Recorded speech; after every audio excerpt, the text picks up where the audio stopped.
ये इस वक्त की बड़ी खबर मैं आपको बता रहा हूं। यहां पर सबसे इंटरेस्टिंग बात क्या है?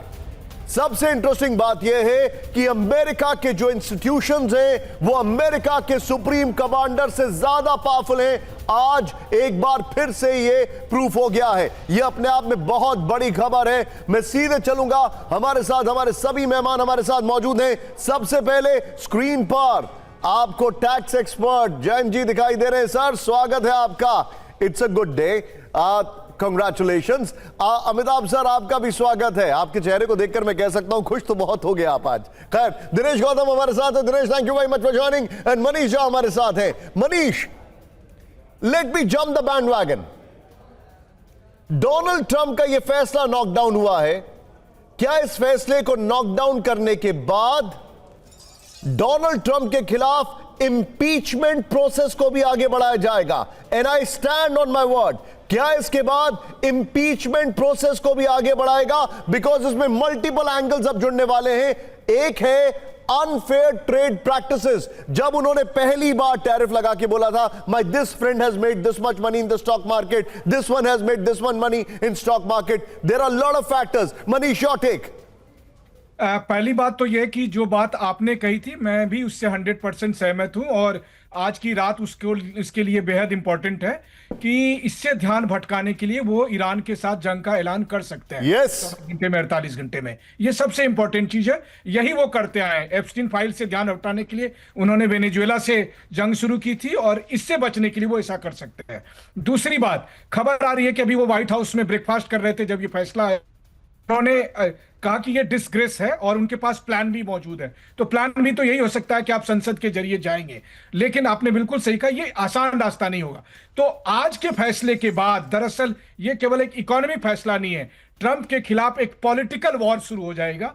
और जाहिर है कि ये आखिर में इंपीचमेंट तक जाना है। देखिए, इंपीचमेंट तो होना ही है, उनके पास इतने बहुत सारे उन्होंने इसके लिए कारण बना दिए हैं, लेकिन यहां से शुरुआत हो गई है। क्योंकि अमेरिका की सुप्रीम कोर्ट, अमेरिका की संसद, सबको लगता है कि व्हाइट हाउस ने इन सब इंस्टीट्यूशन को किनारे कर दिया है, जो वो बर्दाश्त नहीं करेंगे। तो आज सुप्रीम कोर्ट से धक्का लगा है, अब संसद की बारी है, संसद इंपीचमेंट करेगी। और जो तीसरी सबसे बड़ी बात है कि ट्रंप ने पिछले 1 साल तक जो ये माहौल बनाया था कि वो कैप्टन अमेरिका बनकर अमेरिका की इकोनॉमी को कहां से कहां पर लेकर Manish, just hold on to the thought. यहां पर एक और बड़ी खबर आ रही है। इस वक्त की बड़ी खबर आपके सामने, ये देखिए, सुप्रीम कोर्ट के फैसले पर ट्रंप का बयान, मेरे पास प्लान बी है। प्लान बी क्या है? ईरान पर हमला करना।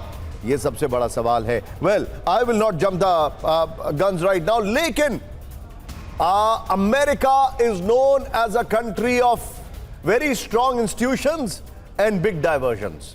ये यहां पर, ये आपके सामने जो तस्वीर आ रही है, और ये देखिए जरा किस तरीके से ये बहुत बड़ी विक्ट्री है। मनीष के हिस्से में इसमें और सारा चीजें समझना चाहूंगा।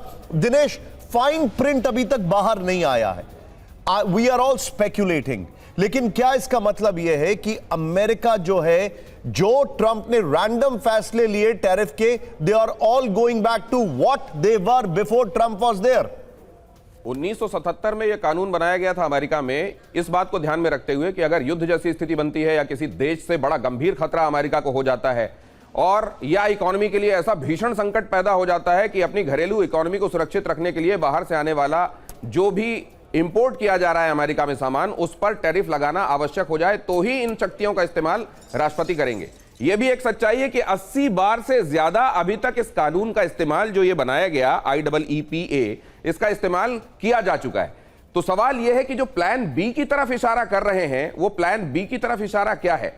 क्या कुछ ऐसी चीजें हैं जिनको लेकर रिव्यू के लिए कहा जा सकता है, या इसके रास्ते सारे बंद हो गए? ये बात तो तय है कि अब उस तरह से खम ठोक कर कम से कम डोनाल्ड ट्रंप नहीं कह पाएंगे और कर पाएंगे चीजें जैसा पिछला कम से कम 2025 में वो करते चले आए। इससे आगे परसेप्शन की मैं बात करता हूं, लेकिन रुक जाएंगे। परसेप्शन की मैं बात करता हूं यहां पर। अमिताभ जी, इसका फाइन प्रिंट अभी तक नहीं आया है। मैंने दिनेश से सवाल पूछा, I can understand, jolly well understand कि चीजें बहुत ज्यादा कॉम्प्लेक्स हैं।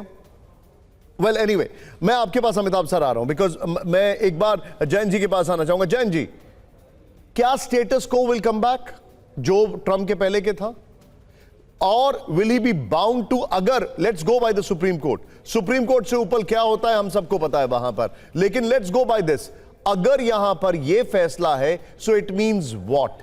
it means what? अभी in true terms in next 1 day, 2 day, 3 day, 4 day, 5 day, 1 week क्या होता है इसका मतलब?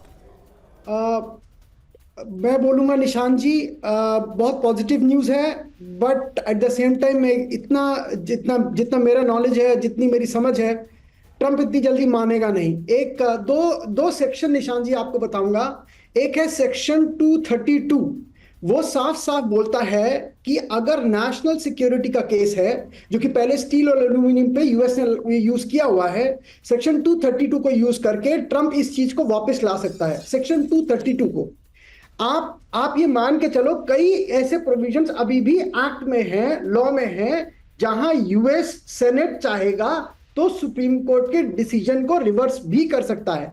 अच्छा, दूसरी बात, ट्रंप इतनी जल्दी मानने वाले व्यक्तियों में है नहीं कि अगर आप उनको बोलोगे कि आप सुप्रीम कोर्ट का डिसीजन आया है तो वो मान जाए, मेरे ख्याल से नहीं मानेगा। सेक्शन 301 कंट्री स्पेसिफिक टैरिफ्स, जहां पे यूएस के पास राइट है, अगर वो चाहे तो कोई कंट्री स्पेसिफिक टैरिफ्स लगा सकता है। उसमें ऑब्वियसली भारत सबसे प्रिय होगा, वो 100% भारत को, चाइना को इस लूप में ले आएगा।